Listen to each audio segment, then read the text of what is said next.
Now to those new troubles for the host governor at the Super Bowl. New Jersey's Chris Christie confronting potentially explosive charges from a key witness that he wasn't telling the whole truth at that marathon press conference on the Bridgegate scandal.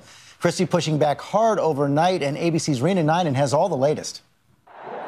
Thousands of fans here in New York cheering their teams. But New Jersey Governor Chris Christie getting jeers from the crowd Saturday. Enough speeches are the same thing. I want to tell everybody out there. After a potentially explosive claim from a former ally, former Port Authority official David Wildstein, who alleges Christie knew about those lane closures that brought traffic on the George Washington Bridge to a standstill in September.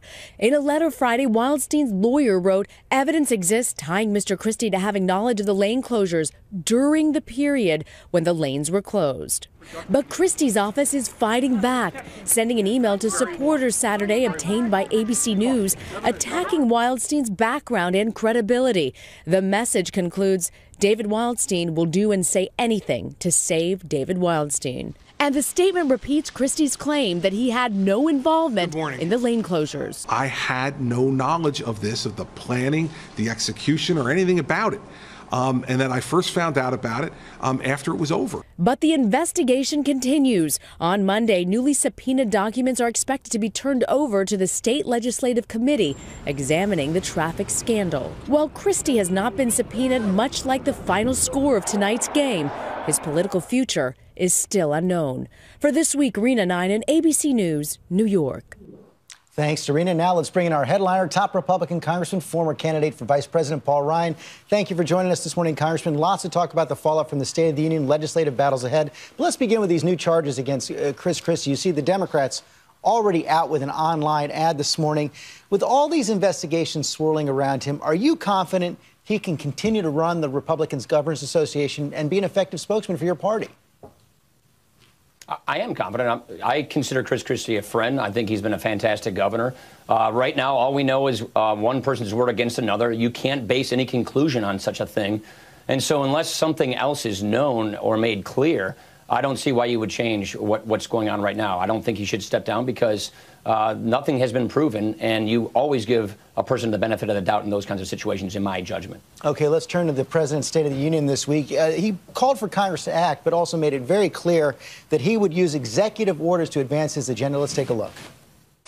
Wherever and whenever I can take steps without legislation to expand opportunity for more American families, that's what I'm going to do. Now, you've had a pretty tough reaction to this, suggesting the president is, quote, circumventing the Constitution. Do you really think his proposals are unconstitutional? You know, his rate of using executive orders is far behind President Reagan, President Bush, President Clinton.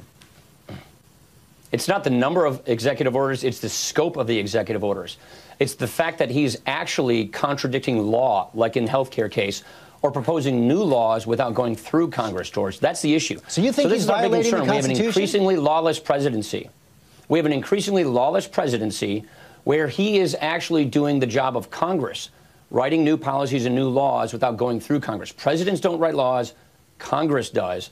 And when he does things like he did in health care, delaying mandates that the law said was supposed to occur when they were supposed to occur, that's not his job. The job of Congress is to change laws if he doesn't like them, not the presidency. Well, so executive orders are one thing. But executive orders that actually change the statute, that's totally different. But if you think he's lawless, circumventing the Constitution, you're going to move to impeach? No, I'm look, we have a difference of opinion, clearly. And some of these are going to get fought out in court. You have some court challenges with respect to religious freedom going to the court this spring. But I am concerned about this trend, such as what he said at the State of the Union, that if Congress doesn't give me the law I want, I'm going to go do it myself. That's effectively what he said. That is not the way our Constitution works. And by the way, when we get sworn in, whether it's a president or a congressman, you swear to uphold the Constitution. And I think these executive orders are creating a dangerous trend, which is contrary to the Constitution. Listening to both you and President Obama, on the other hand, this week, it does sound like you could have a meeting of the minds on immigration, reach a compromise on immigration reform, one that opens a path to citizenship for the undocumented, but doesn't necessarily guarantee, doesn't necessarily have a special path for the undocumented. But this talk of compromise has unleashed a furious debate inside your own party. I want to show you what Bill Kristol wrote in the Weekly Standard this week. He said bringing immigration to the floor ensures a circular GOP firing squad instead of a nicely lined up one shooting together and in unison at Obamacare and other horrors of big government liberalism. Since there's really no need to act this year on immigration, don't even try. Your response? Well, look, we don't know who's coming and going in this country, George. We don't have control of our border. We don't have control of interior enforcement. You just talked about the Boston bombers. And so doing nothing on the security side of this, we think, is not a responsible thing to do. It's appropriate you brought this subject up after talking about these executive orders. Here's the issue that all Republicans agree on. We don't trust the president to enforce the law. So if you actually look at the standards that the Republican leadership put out, which is security first. First, we have to secure the border, have interior enforcement, which is a worker verification system, a visa tracking program. Those things have to be in law, in practice, and independently verified before the rest of the law can occur. So it's a security first, non-amnesty approach. The other concern that people have in our party is they don't want to see us get into conference with the Senate and then compromise to a bad law. We won't let that happen because we've already said we won't go to the conference with the Senate. And so this is not one of those issues where it has some kind of a deadline behind it, like, say, a government shutdown, which forces us into a compromise we might not like to take. This is here are our standards. This is our approach. If you want to do it this way, this is what we're willing to do. And we're still having a debate in our caucus about even that. But we don't think that we can allow this border to continue to be overrun. And if we can get security first, no amnesty, before anything happens, we think that's a good approach. This is not a trust but verify. This is a verify then trust approach. Bottom line, can you put something on the president's desk this year that he can sign? I really don't know the answer to that question. That is clearly in doubt. It depends on whether they're willing to actually secure the border, actually have interior enforcement, and agree to not having an amnesty. If we can do that, where it's security first, no amnesty, then we might be able to get somewhere. But I just don't know if that's going to be the case or not. Let me also ask you about the debt limit. The president made it clear again this week that there's no way he's going to agree to anything but a clean debt limit. That's the only thing he is going to sign. You and members of your caucus still talking about attaching some policy changes to the debt limit. Is there any reason to think that can succeed? It hasn't before.